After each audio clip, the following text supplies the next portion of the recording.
Muy a menudo se tiende a relacionar inglés para niños y niñas pequeños con enseñar palabras. Y a veces las familias pues, están muy orgullosas de que sus hijos hayan aprendido todos los colores en inglés o que sepan contar del 1 al 100 en inglés.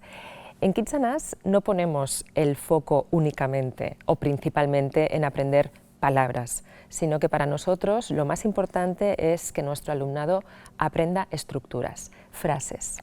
Y de hecho, eso es lo que significa enseñar gramática. Cuando las familias nos preguntan ¿cuándo vais a empezar a enseñar la gramática del inglés?, les respondemos que lo hacemos desde el primer día, desde que los bebés tienen 1 año y empiezan con nosotros en Mousy, porque enseñarles a decir "This is a yellow bird", por ejemplo, es enseñar una estructura gramatical.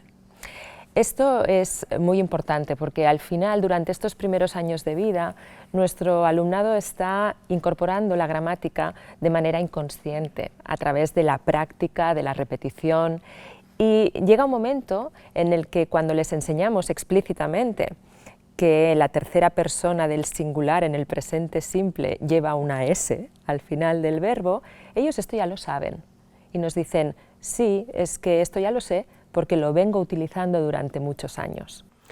De hecho, todas las personas podemos darnos cuenta de que hemos desarrollado un aprendizaje de la gramática de nuestra lengua materna sin apenas haber sido conscientes de ello. Y eso es así porque todos somos conscientes de que no tiene sentido decir cosas como ayer estoy enfermo o el niño manzanas comiendo.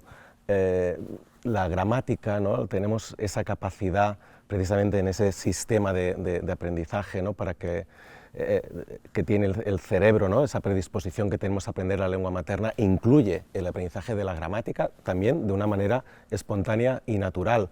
El aprendizaje que luego podemos formalizar de la gramática, que se suele hacer en la escuela, evidentemente nos va a ayudar, ¿no? a aprender de manera más normativa la lengua.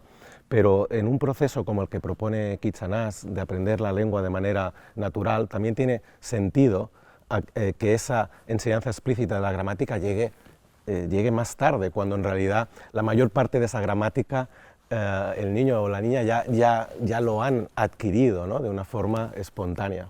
Para muchas personas les puede parecer extraño, ¿no? Que no entréis directamente a enseñar la gramática, pero esto es porque la forma de aprender un segundo idioma, cuando uno ya ha pasado ese periodo sensible, efectivamente se beneficia de una enseñanza explícita de la gramática para poder ir, ¿no? Desde una competencia consciente, ¿no? Finalmente una competencia inconsciente.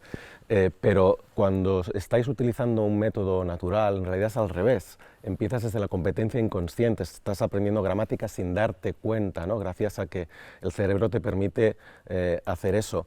De manera que la gramática entonces la introduces a posteriori para acabar de perfeccionar, ¿no? el lenguaje y sobre todo pues, para asegurarte, ¿no?